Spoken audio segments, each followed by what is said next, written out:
Bajunya kan yang di kecelakaan tuh baju saya itu. Oke.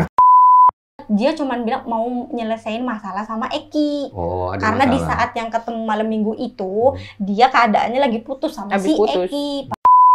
Nah, pas ditelepon lagi, ya udah HP-nya ngomongnya udah di Polsek Talun. Halo, Assalamualaikum. Ya, ini dari Polsek Talun. Begitu, Pak. Aku sama Mega kaget dong. Ya. Saya butuh penegasan. Mbak Widi dengar suara Vina tertawa. Iya. Di telepon itu? Iya, dikarenakan dia lagi bahagia banget ketemu si Eki. Mbak Widi posisinya di mana? Di rumah. Maksud saya di sebelah mana? Iya, di sini. Di dalam situ, iya. Pak. Jadi itu bukan suara ketawanya tetangga. Bukan. Saya hafal banget suara dia, Pak. Bukan. Pas Sekali Mega. lagi, itu suara ketawanya siapa? Si almarhum Cipina. Sambil ngobrol apa? Bahasa Cirebon nggak apa-apa? Kurang lebih seperti apa? Saya ingin menangkap nuansanya. Oh, dianya. Kayak begini, Pak. Cepetan, mau nggak? Dia dulu sih aku ya gini gitu dianya. Pokoknya kamu lagi sama siapa? Ini rame. Kamu nggak apa-apa? Enggak, kata dia begitu. Aku lagi seneng banget nih ketemu sama si Eki begitu. Mbak Mega. Aku pinjem HP Widi buat ngechat karena emang HP aku nggak ada pulsa. Nah, aku ngechat Dek, maksudnya buat mastiin kamu ada di mana dan mau pulang jam berapa gitu.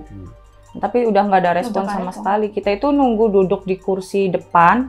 Di situ tuh sampai malam banget ya, Wid ya. Sampai ngantuk-ngantuk kan. Nah, pas itu dapat apa? Kalau orang ini mah story WA. Nah, tapi itu story BBM, status BBM. Banyak yang bikin status RIP Eki RDN, RIP Eki RDN. Di Facebooknya juga banyak. Fakta baru berasal dari sahabat Vina yaitu Mega dan Widya. Reza Indragiri dalam akun YouTube Diskursusnet mewawancarai sahabat Vina yang disebut-sebut kakak Vina yang bernama Mega. Mereka sempat bertemu dan mengobrol di rumah Widya sampai menjelang maghrib sebelum kejadian.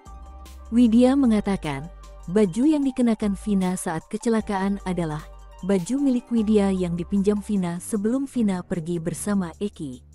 Bilang kayak gitu, "Dih, kamu pelit banget sih jadi pinjemin baju aja nggak boleh." Ya udahlah sok, aku bilang kayak gitu ya, kayak bukannya aku nggak ini Pak, kayaknya itu kan bukan saya yang beli, pacar saya yang beli, takutnya kan marah gitu tuh Pak. Kok kamu kasih baju sama saya, kenapa dipinjemin sama temen kamu? Sampai karena kan begitu Pak. Cuman dianya maksa, kamu pelit banget sih jadi pinjemin baju segitu aja sih nggak boleh. Aku bilang, ya sok lah gitu. Cuman jadi apa saja yang dipinjam? Baju. Warna apa? Hitam polos. Tadi dulu Pak, hitam dress hitam. Cuman kalau misalkan sama saya dipakai segini Pak. Kalau sama dia dipakai segini, karena kan dia agak tinggi orangnya, tinggi sedikit daripada baju saya. Hitam. Ada motif? Nyambung rompi ya, nyambung rompi. Rompi itu udah dijahit ya? Iya. Udah, bukan rompi pisahan, tapi rompi jahit. Iya. Warna rompinya apa? Warna rompinya putih, tapi kayak ada corak begini-begini, warnanya hitam. Jadi baju dress dengan rompi yang sudah terjahit. Oke, satu yang dipinjam itu. Apa lagi? Sepatu, high heel. Sebentar, masalahnya baju. Apa tuh ngomongnya apa sih? Short celana pendek segini. Hot pen, Pak. Hot pen. Tapi kayak short bahan gitu tuh, Pak. Kayak yang lentur. Iya. Short. Ini maaf, kita bicara underwear ya, undergarment. Pakaian dalam ya, maaf ya. Iya, yang betul ya. Iya. Yang kalau saya keliru, tolong dikoreksi, kan saya laki-laki, saya nggak ngerti ini.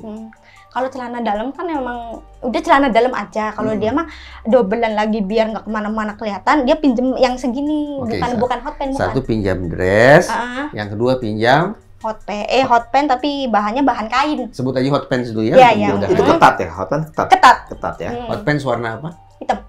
Kalau nggak inget jangan bilang hitam. Kok tahu hitam? Punya saya Pak. Oke, dua. Apalagi yang dipinjam? Sandal juga.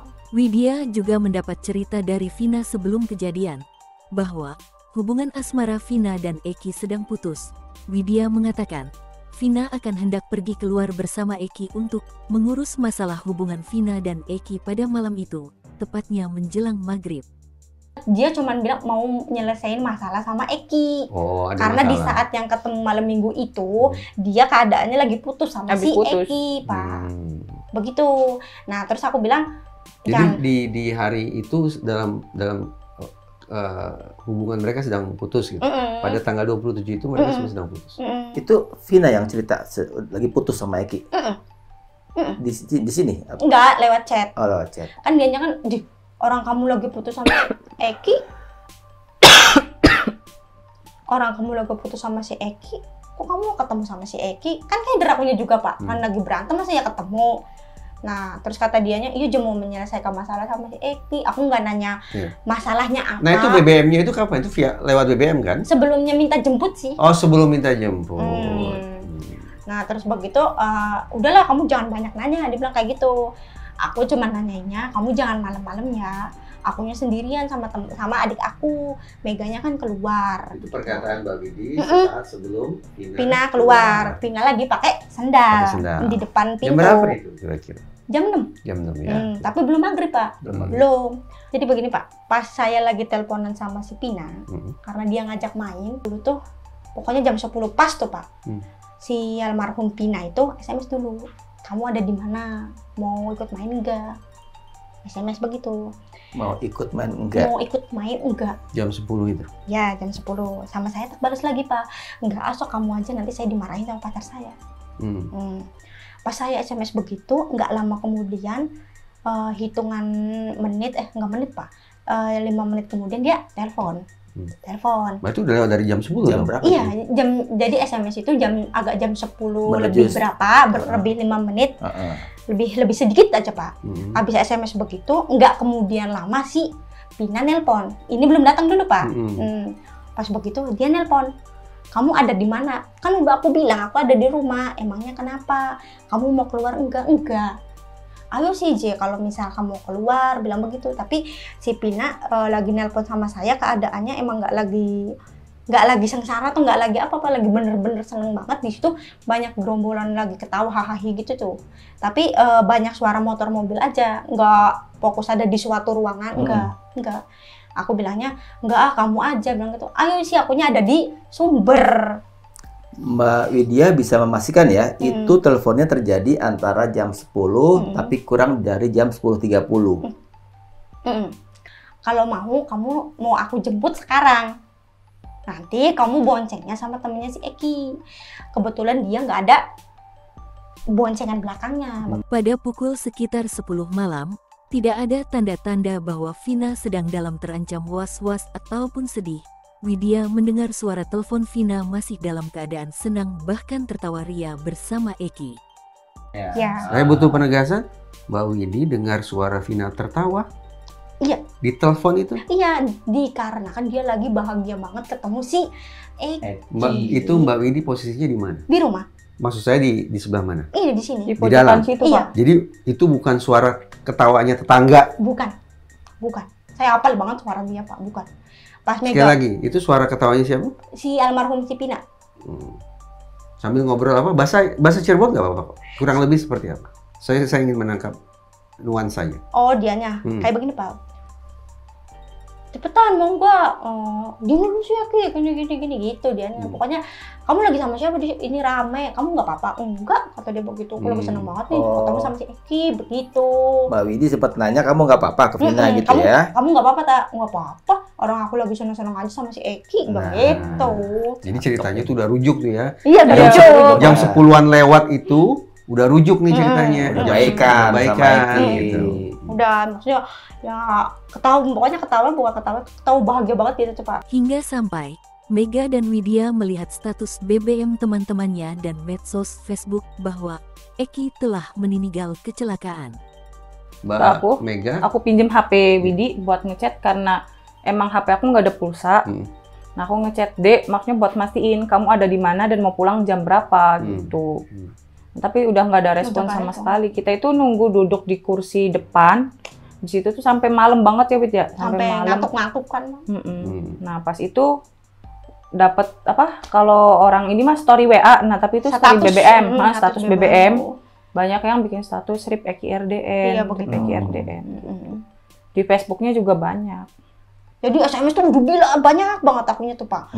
Ke si HP-nya si Pina, nomor ini juga karena panik banget, Pak. Panik HP-nya nggak aktif ya. Tapi HP-nya nggak aktif. Nah, kata aku telepon dulu, Pak. Sekali telepon. Nggak aktif, Meg. Nah, kayak gitu. Ya udah tunggu, kata si Meganya begitu ya. Telepon lagi. Nyambung. tapi nggak diangkat. Yang kedua, kalau misalkan WA mah berdering, tapi nggak diangkat. Kalau WA. Itu berarti sudah lewat jam 12 dong? Lewat. Sudah masuk ke tanggal 28 ya? Nah, yang ketiga diangkat, Pak. Suara cowok. Nggak ada suaranya dulu, Pak. Jadi pas diangkat itu aku sama Mega ya emosi lah, Pak, ini anak kemana nggak pulang-pulang. Akunya kan khawatir gitu tuh, Pak. Jadi kan aku sama Meganya marah-marah, hanya menuju ke di mana gitu. Emang kecelakaan ini gitu, Pak. Nah, pas ditelepon lagi, ya udah HP-nya ngomongnya udah di Polsek Talun. Halo, Assalamualaikum. Ya, ini dari Polsek Talun. Begitu, Pak. Aku sama Mega kaget dong. Kok itu Polsek Talun sih, Meg gitu. Sebelum dia menjelaskan Polsek Talun itu yang ngomong cowok dulu ya. Cowok aku sama Widi langsung marah-marah tuh, Pak. Mana Vinanya gitu kan? Mana? Balikin.